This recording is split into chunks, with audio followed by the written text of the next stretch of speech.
Zeitgeist movement through a number of people that wanted to start being active in social change.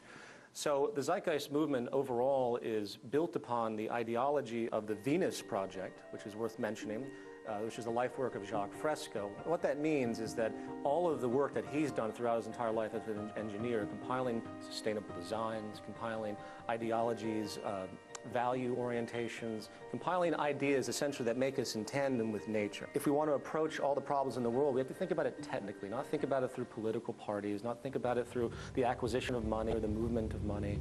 It's time we just go straight to it because we understand it now. Science, I say that and people don't quite understand what I mean. I'm not talking about an esoteric view. We're talking about firm physical science of what it means to meet the needs of the human population. You often talk about the problems caused by our current monetary system.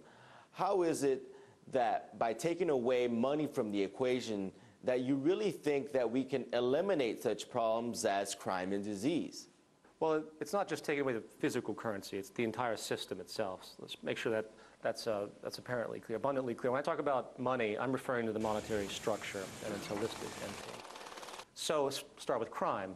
90–95% of all crimes are based on property. In fact, a guy will run out, steal a car that's worth $15,000. He'll get arrested and thrown in jail for possibly 10 years at an expense of probably $300,000. Just give him the car.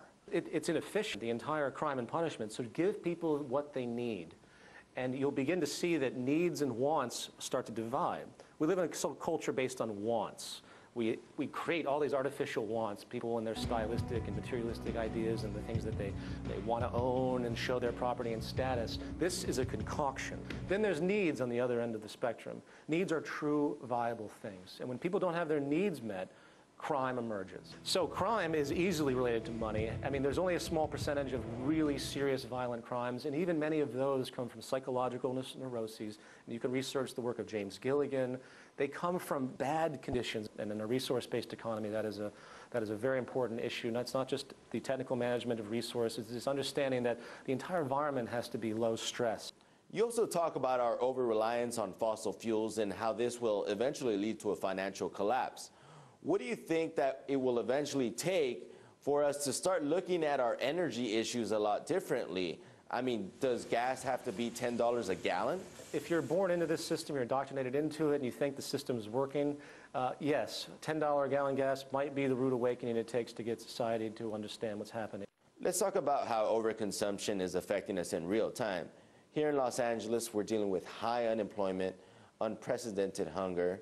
Does it really have to be this way? Because I think a lot of us over the years have grown to learn that there has to be some suffering in this world, right? Capitalist free market system, I don't believe, is going to hold up for that much longer. I'm not a prophet, but I think that it's going to show itself, and people are going to begin to see that it's intrinsically flawed. The collapse of industrial civilization, to put it very exaggeratedly, if you will, because we base everything on oil, is a very terrifying idea.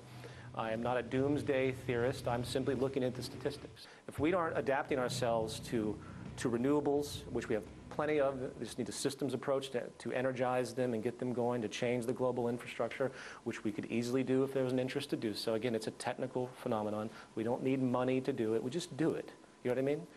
If that doesn't occur, we're definitely going to see more wars. We're going to see extremely high gasoline. We're going to have a huge profiteering subculture. Collapse of society will be met with a huge profiteering group that are shorting all the interests, that are the owners of the goods that are going scarce, because scarcity equates to more profit.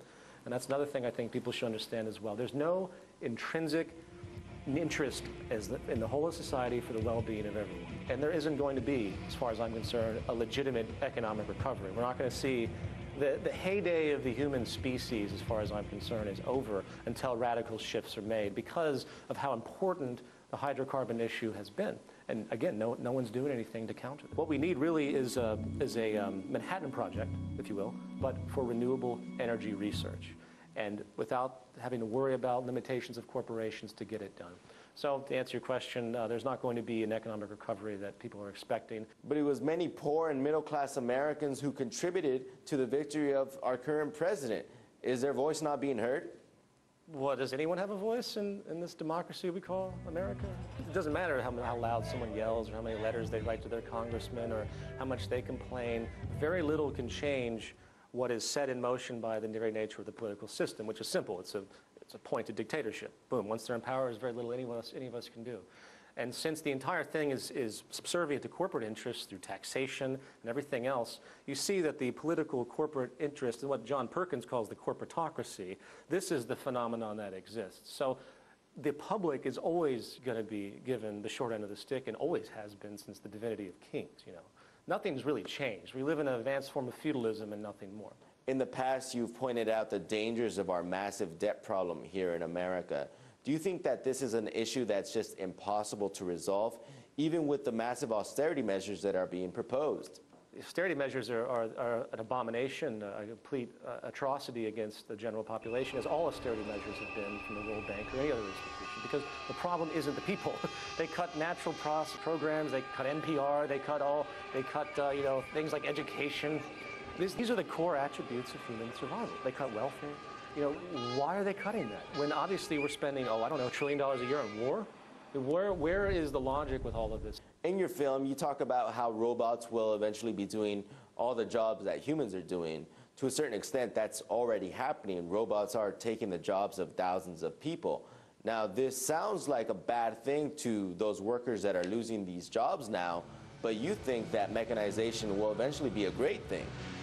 Technological unemployment has manifested throughout time. In fact, every major labor change that we've had as a civilization has been based on the advent of technology, from agricultural revolution, the invention of the plow, to the industrial revolution, the invention of the powered machine, large powered machine, and to an equivalent information age we have now, where everyone's interacting with computer systems. The contradiction of capitalism by some economic theorists that investigate this idea, that we're displacing ourselves with mechanization that can create more, can provide more, but yet reducing human purchasing power.